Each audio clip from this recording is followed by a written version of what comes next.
Día del Estado Plurinacional. Vamos a conversar con la ministra de la Presidencia, Marianela Prada. Marianela, gracias por venir. Qué lindo verte. Muchas gracias, estimado Jimmy. Un saludo especial a usted, a todo el equipo de ATV y a través del canal saludar a todo el pueblo boliviano que nos está siguiendo. Nuestro presidente terminó su discurso con memoria, verdad y justicia. ¿Eso es lo que se busca ahora? Sí, el presidente en realidad desde un inicio y desde el momento en que suscribimos el protocolo con el grupo de expertos internacionales para la investigación de los hechos suscitados, lamentables, dolorosos, luctuosos para el pueblo boliviano a fines del año 2019, el presidente nos dio la instrucción desde el primer momento de que debíamos trabajar por justicia. Por eso es que se invita y se suscribe este protocolo y hemos sostenido varias reuniones para que se entregue toda la documentación que nosotros tenemos de las distintas instituciones públicas. Y como él ha señalado hoy también en su discurso, todo proceso de reencuentro entre bolivianas y bolivianos, todo proceso real de pacificación pasa también por procesos de justicia, que es en realidad lo que demandan las familias de las víctimas de las masacres, ¿no? Los heridos, justicia, no venganza, como él lo señalaba hoy también en su discurso, sino justicia. El tema de la memoria también es muy importante. El tema de la memoria para no volver a repetir los hechos lamentables que vivimos, los hechos lamentables que vivió durante esos días tan dolorosos el pueblo boliviano, ¿no? Y la verdad, porque tiene que haber procesos también de verdad para el pueblo boliviano, ¿no? Donde realmente encaremos las cosas mirándonos de frente, donde se investigue bajo ese principio de verdad de los hechos para que pueda haber realmente justicia. Claro, y para acabar con el relato de que el golpe fue pacífico, fue una cosa que no hubo violencia, fue un golpe violento, hubo masacre, hubo persecución política, se expulsó a muchísimos bolivianos, no solo de sus trabajos, sino del país. Bueno, pero hablemos un poquito del Estado Plurinacional, un país sin invisibles.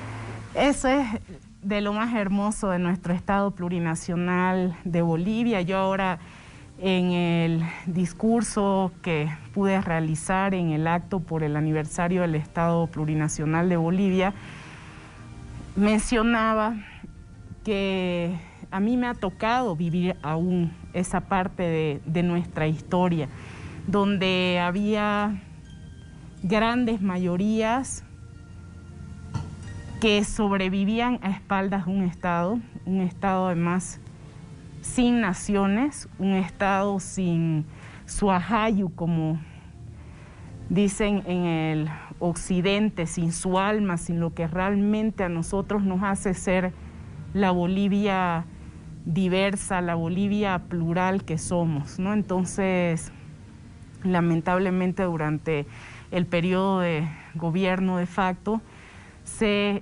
intentó la reconstitución de unas lógicas republicanas nuevamente excluyentes que estaban orientadas al Estado colonial, ¿no?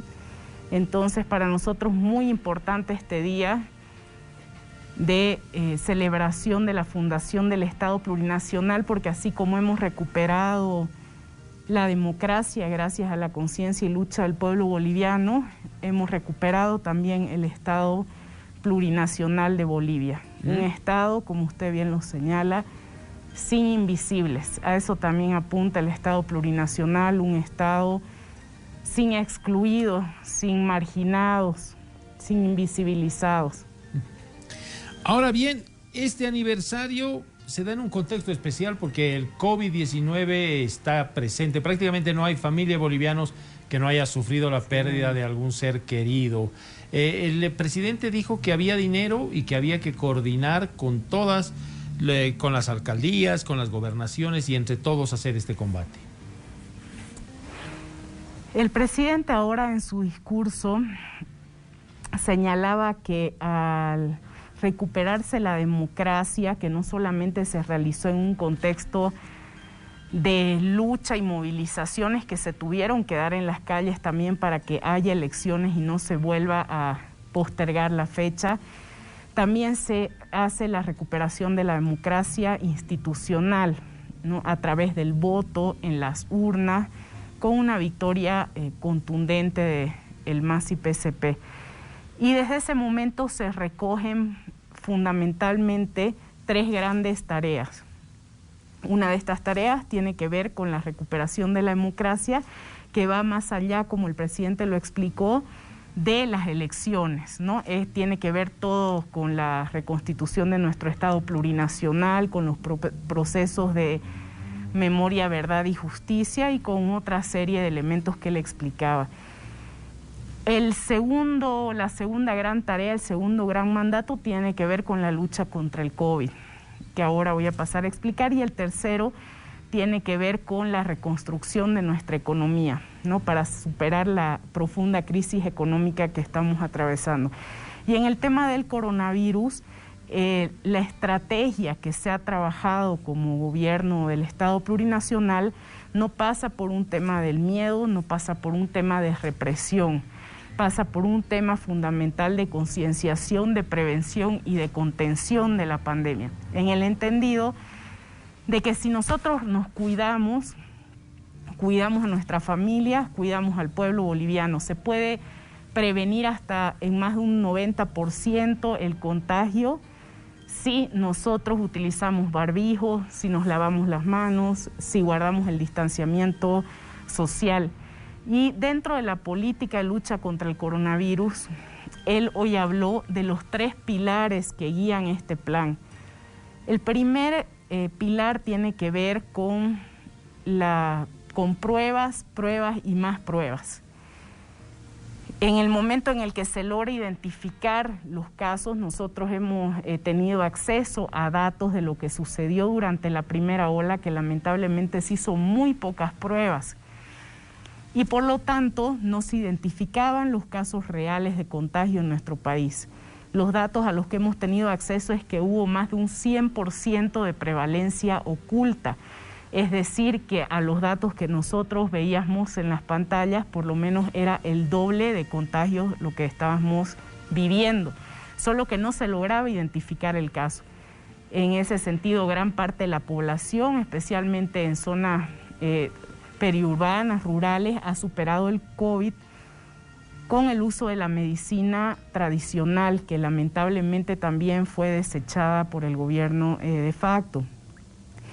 En el momento en el que se identifican los casos, que logramos identificar el contagio en una persona, podemos implementar medidas para contener no solamente el hecho de que se contagie a otras personas, sino que trabajar con los gobiernos subnacionales para proceder al aislamiento dentro de nuestros hogares o en centros de aislamiento, ¿no? Dependiendo de la voluntad de la persona, pero que se haga un monitoreo y una medicación oportuna. El segundo pilar tiene que ver con las vacunas, que el presidente lo desarrolló muy bien, lamentablemente en el anterior gobierno no se llegó a concretar ningún tipo de acuerdo más allá de cartas de intenciones para la vacuna, pero desde la campaña en realidad nosotros ya estábamos haciendo relaciones directas con Rusia, por ejemplo, para la adquisición de la vacuna, y el presidente ha tenido conversaciones directas con el presidente de Rusia para hablar específicamente del tema de la lucha conjunta contra el COVID y el acceso a las vacunas. Y gracias a todas estas gestiones que se realizan de manera prioritaria desde que ingresamos al gobierno, es que se ha logrado acuerdos para que lleguen la vacuna Sputnik 5, para que llegue la vacuna AstraZeneca y para que lleguen también las que somos parte del mecanismo COVAX, ¿no? De las vacunas gratuitas. Y el tercer pilar tiene que ver con lo que usted señalaba al inicio, de la coordinación con los gobiernos subnacionales. La lucha, como lo señalaba nuestro presidente, contra el COVID es una lucha donde no puede existir colores políticos, es una lucha donde todos tenemos un enemigo común y en el marco de las competencias de cada uno de los niveles del Estado de gobierno necesitamos aunar esfuerzos, necesitamos coordinar las políticas y necesitamos dar soluciones ágiles y efectivas al pueblo. Dentro de todo lo lamentable que sucede en la pandemia, que no hay en realidad sistemas sanitarios realmente que estén preparados o hayan estado preparados en el mundo para enfrentar la pandemia, ¿no? Entonces, el tema de la coordinación con los niveles subnacionales, más allá de los colores políticos, es fundamental para que toda esta estrategia pueda funcionar. Muy bien. La última, 15 millones de dosis. Queremos que el tiempo pase muy rápido y ya estemos todos vacunándonos. Si hay cola, yo quisiera estar ahí adelantito de la cola, porque la vacuna va a salvar nuestras vidas.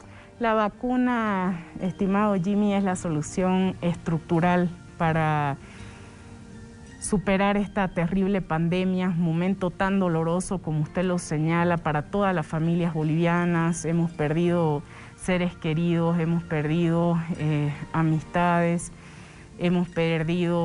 hay personas contagiadas seguramente en este momento en nuestro entorno, entonces ahí la vacuna es la que realmente va a resolver, y a fines de este mes llegan las primeras dosis que el presidente ha indicado que van a ir destinadas a quienes están en primera línea de batalla contra el COVID, que son las hermanas y hermanos del personal sanitario, ¿no? Médicos, enfermeras que están en primera línea. Claro. Y luego con el resto de vacunas que vayan llegando, van a ir ampliándose a el personal sanitario, para luego también abarcar todo lo que tiene que ver con personas de grupos vulnerables y luego el resto de la población, ¿no? Es decir, grupos vulnerables como personas adultas mayores y personas con enfermedades de base, y luego ir ampliándose hasta llegar al 100% de la población vacunable, que es la que tiene más de 18 años y que para eso ya tendríamos las vacunas aseguradas. Muy bien, muchísimas gracias, Marianela, y felicidades por este aniversario. Gracias a usted, un gran abrazo a toda la población que nos escucha y bueno, felicidades en este día de nuestro Estado plurinacional. Seguiremos trabajando por la recuperación de la democracia, la recuperación de nuestro Estado plurinacional, de la salud y de la economía del pueblo boliviano. Muy bien, corte, ya volvemos.